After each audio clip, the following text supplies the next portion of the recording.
how was it you found out about us initially? A recommendation from a friend.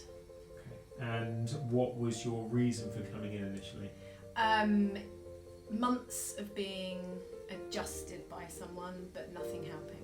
So my neck was getting worse. I was in a lot of pain, could hardly lift my head off the pillow sometimes. And how did it help? Massively. So after a set period of time, and then doing it regularly, weekly, and then monthly, and now it's fine. It stays good.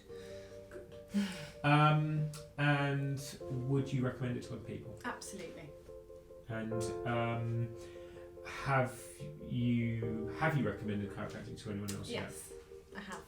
Because people say to me, "Oh, do you have massage?" And I say, "Massage is good, but I feel you need to be adjusted and massage, not just one thing." Yeah, I wouldn't want to not have it. I completely agree.